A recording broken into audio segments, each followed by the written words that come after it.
उसकी पूजन करें और असंख्यात रुद्रों की पूजन करने के बाद में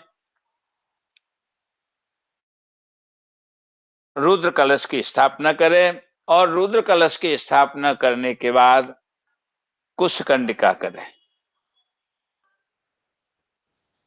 गुरुजी बेदी के ऊपर जैसे पहले कलश स्थापना किया था वैसे ही कलश बना के फिर ये करना है? हाँ जी, हाँ जी, उसी प्रकार से कलश बना करके और वहां पर रुद्र कलश की स्थापना उसके ऊपर ईशान भाग में, यानी नवग्रह मंडल के ईशान भाग में, मतलब वो जहां, बेदी के ऊपर ही रखना है उस कलश को? हाँ जी, वेदी के ऊपर में, हाँ जी। बीच में जहाँ पे सूर्य स्थापित है वहां पर ऐसा ऐसा जैसा?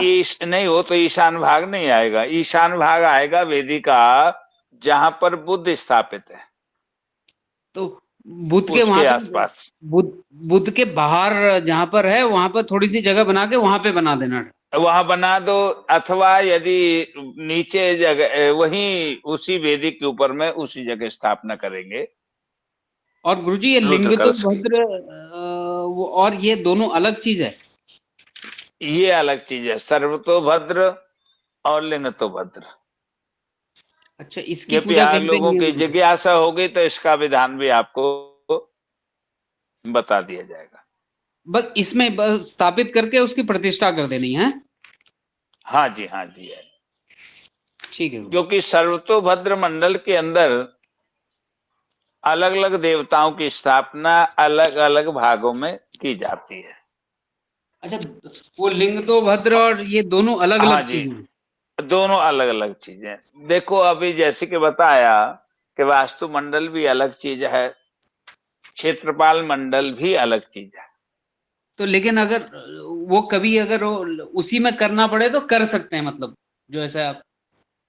देखो, हाँ, ये वास्तु की और उसकी पूजा उन ग्रहों के पूजा के साथ में, यदि आपका कोई छोटा अनुष्ठान है तो उसके मध्य में आप कर सकते हो, कर ग्रह सकते हैं। शांति आदि के अंतर्गत, हाँ, की जा सकती है। ठीक है गुरुजी। गुरुजी, जो यदि, लोग कभी कभी हाँ जी, ग्रह पूजा बोलते हैं, ग्रह पूजा कराना और ये ग्रह शांति एक ही बात है ना गुरुजी? ये एक ही बात है। ठीक है गुरुजी। जैसे कि कभी कभी अनुष्ठान होगा तो उसमें सबके मंडल अलग बनेंगे। कोई अनुष्ठान होगा जैसे तो? कि मान लो आपका महामृत्युंजय का अनुष्ठान है, तो उस अनुष्ठान के मध्य में जो है ना सब मंडल अलग अलग बनेंगे और उसमें लिंग तो भद्र की भी स्थापना की जाएगी। और सर्वतोभद्र तो सभी जो है ना पूजन में बनता है। और गुरुजी जो रुद्र कलश है उसकी उतनी ही महत्व है, बस स्थापित कर देना हाँ जी, ग्रह पूजा होने के बाद, देखो स्थापित करके रुद्र वहां पे रख दो। कलश की बिल्कुल बहुत महत्वता है, रुद्र कलश की। अच्छा, होता किस लिए है गुरुजी वैसे? देखो इसके द्वारा बाद में जब पूजन हो जाता है तो रुद्र कलश के द्वारा उसको जो है ना यजमान के ऊपर जल इत्यादि छिड़क करके आशीर्वाद दिया जाता है। अच्छा, उसी कलश से? हाँ, रुद्र कलश रुद्र के जल कलश से। से? ये विवाह हमने आदि देखा है कि संस्कारों में भी, हाँ जी, इसकी आवश्यकता पड़ती है। हमने जनरली देखा है कि वो वाले कलश से ही कर देते हैं लोग। देखो वरुण कलश से तो अभिवृत स्नान होगा। वो कौन सा स्नान गुरुजी? जो जब हमारा यज्ञ संपन्न हो जाएगा हाँ। उसके बाद में जो वरुण कलश का जो जल होगा उससे स्नान इत्यादि की प्रक्रिया बाद में की जाती है। अच्छा, वो आप बाद में बताओगे अभी? जी जी। ठीक है गुरुजी। चलो आज हम कुशकंड का प्रकरण को देखते हैं।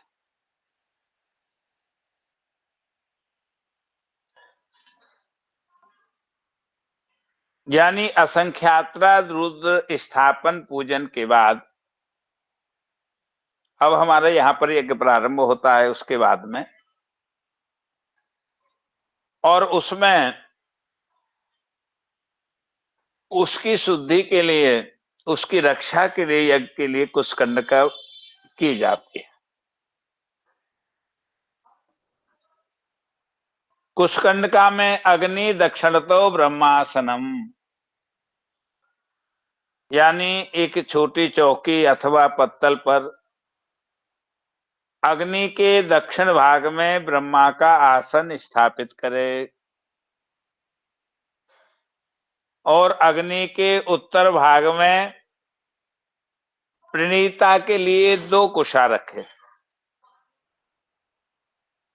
और ब्रह्मा के स्थान में 50 कुशाओं में ग्रंथि बनाकर ब्रह्मा के आसन पर स्थापित करे और यजमान यावत कर्म समाप्ते तावत तुम ब्रह्मा भव, यह वाक्य ब्रह्मा से कहे और ब्रह्मा भी भवामी इस प्रकार से कहे। इसके बाद ब्रह्मा की आज्ञा लेकर के जो प्रणीता पात्र है उस प्रणीता पात्र में जल भरें। उसका क्रम इस प्रकार से रहेगा कि प्रणीता पात्र को जो है यजमान अपने आगे रखे और उसमें जल भर करके और उसे कुशाओं से आच्छादित यानी ढक देवे, आच्छादित करे और उस पात्र को पहले आसन पर रख करके ब्रह्मा का मुख दिखा करके प्रणीता पात्र को दूसरे आसन पर रखे, यानी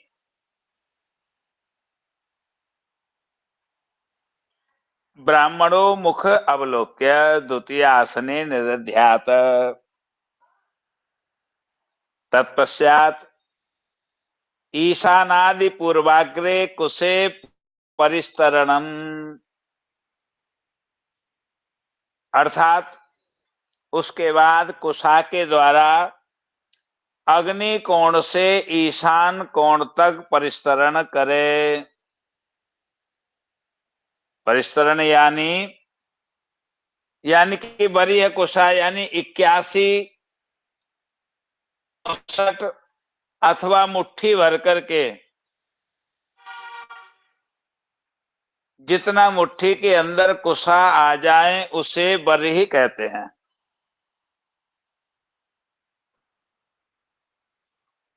उस कुशा के चौथे भाग को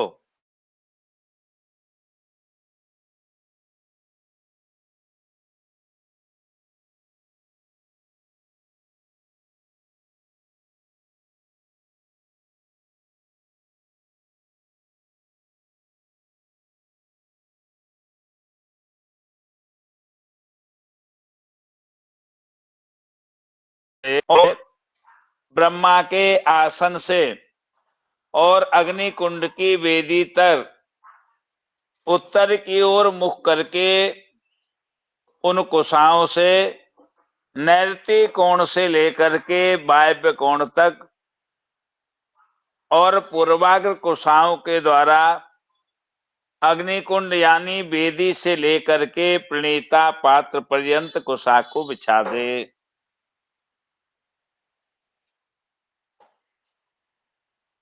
और उसके बाद हाथ में जल लेकर के और उस जल को उल्टा चारों तरफ जो है घुमावे।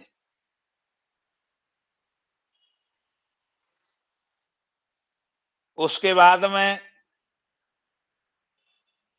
यानी कि मूल भाग से जो पात्र साधन करेंगे, यानी कि यज्ञ के निमित्त यज्ञ वस्तुओं की जो स्थापना होती है उसे पात्र साधन कहते हैं, उसको करे।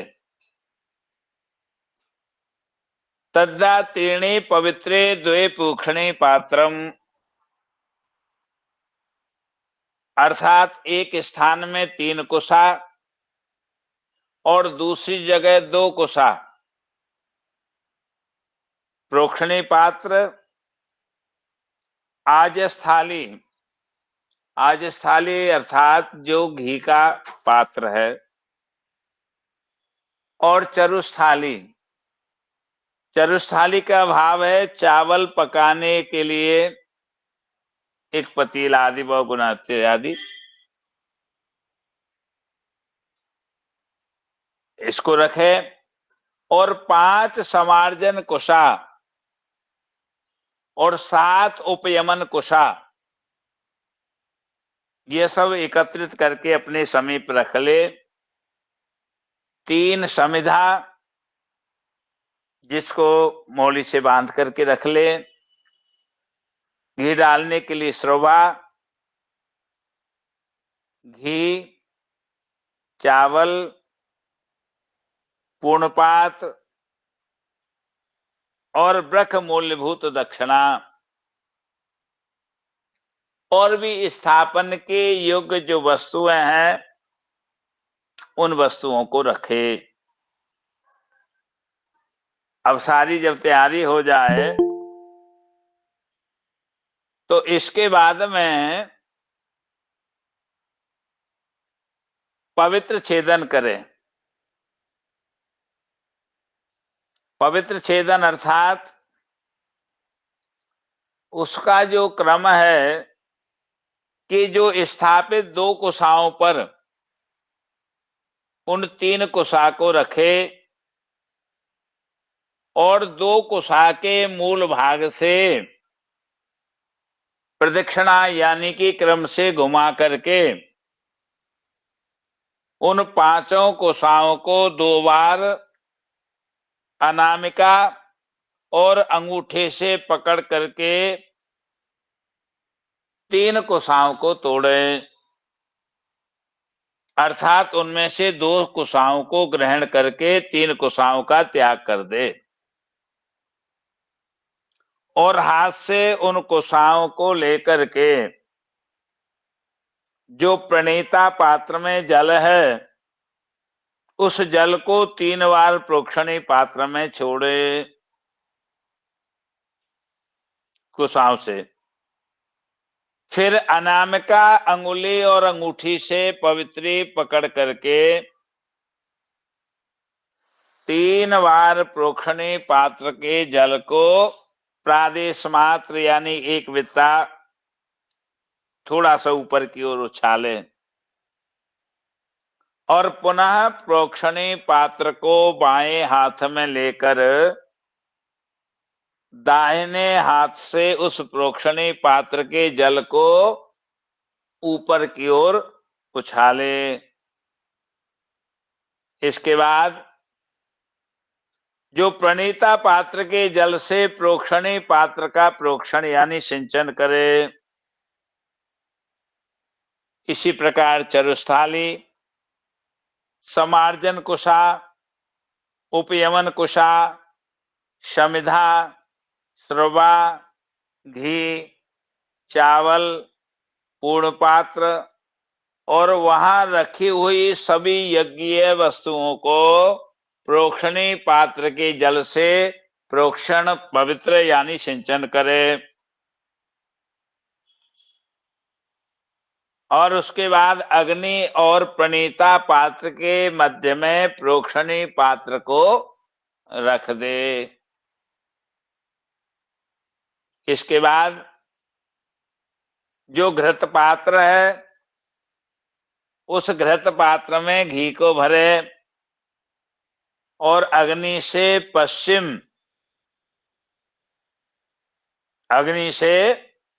पश्चिम पवित्री के सहित चरुस्थाली यानी कि चरु पात्र में प्रणीता के जल से उसका अभिसिंचन करे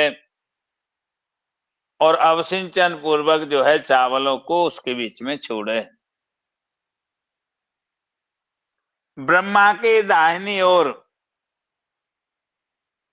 घृत पात्र को रखे, घृत पात्र के उत्तर से चरु पात्र जो है अग्नि के ऊपर चढ़ावे और जलती हुई लकड़ी ले करके उस घृत पात्र के चारों ओर जो है सीधा उसको घुमावे और जैसे सीधा घुमाया है पुनः उसी प्रकार जो है उसे फिर उल्टा घुमावे। तत्पश्चात जल का स्पर्श करें, चरु अर्थात जो चावल हैं जब वो चावल के आधे पक जाने पर सुरवा हाथ में लेकर के नीचे की ओर से अग्नि में तपा करके जो समार्जन कुशा है उसके अग्रभाग से श्रवा के ऊर्ध्वमुख यानी ऊपरी भाग का सम्मार्जन करे, उसको साफ करे, और श्रवा के अंतर यानी कि मध्य भाग और मूल भाग और बाहरी भाग इन सब का सम्मार्जन करे, और प्रणीता के जल से श्रवा का अभ्युक्षण और सम्मार्जन कुशाओं के द्वारा करे और उन कुशाओं को अग्नि में छोड़ दे। उसके बाद श्रवा को तपा करके अपनी दाहिनी ओर रखे और घृत पात्र को अग्नि के ऊपर से उतार करके और चरु को पूर्व दिशा में ले जा करके अग्नि के उत्तर की ओर स्थापित करे। पुनः चरु पात्र को अग्नि से उतार कर अग्नि के उत्तर की ओर से ही घृत पात्र की प्रदक्षिणा करके उसे यानी घृत पात्र के ऊपर की ओर चरु पात्र को रख दे। इसके बाद कुशा से घी को उछाले और घी को अच्छी प्रकार से देख ले और उसमें पड़े हुए तृण आदि जो अपद्रव्य है उनको उस घी से बाहर निकाल दे। तत्पश्चात प्रोक्षणी के जल को घृत पात्र में छिड़क करके बाएं हाथ में 7 जो उपयमन कुशाएं हैं उन कुशाओं को लेकर के घी लगी हुई 3 समधाओं को खड़े होकर के अग्नि में छोड़े और पुनः पवित्री धारण किए हुए हाथ से प्रोक्षणी के जल के द्वारा ईशान कोण से प्रारंभ करके और ईशान कोण तक अपने दाहिने हाथ को घुमा दे। इस प्रकार प्रोक्षणी पात्र के जल को अग्नि यानी वेदी से ईशान कोण तक उस प्रोक्षणी पात्र को उल्टा घुमावे।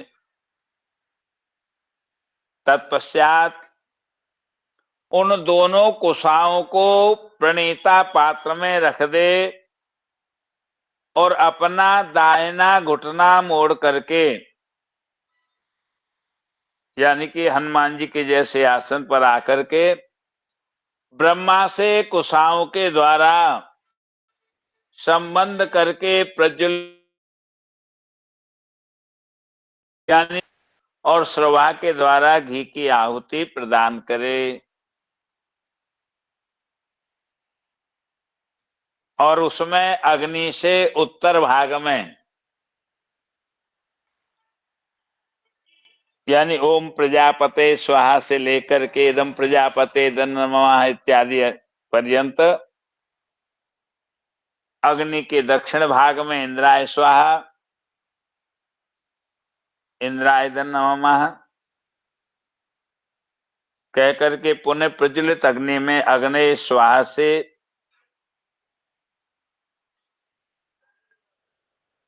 इदन नमः इत्यादि कहते हुए और जो है वहां पर आहुति प्रदान करें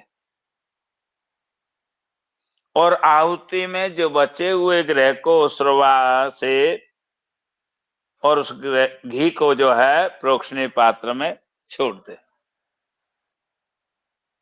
इसके बाद सूर्य आदि अनंत आदि ग्रह आदि देवता प्रत्या देवता गणपत्यादि पंचलोकपाल वास्तुस्पति क्षेत्रपाल इंद्रादि 10 दिक्पाल इत्यादि देवों का समिधा तिल चावल और घी से चरु बना करके प्रत्येक देवताओं को 108 28 या 8 बार जो है आहुति प्रदान करें।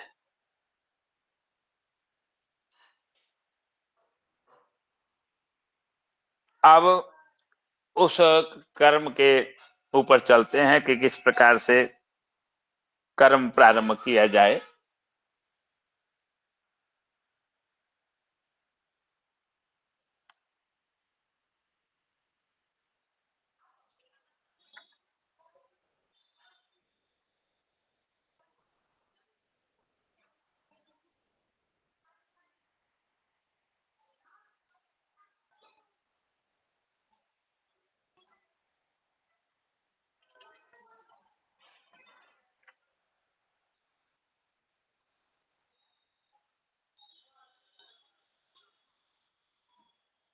आज 1 मिनट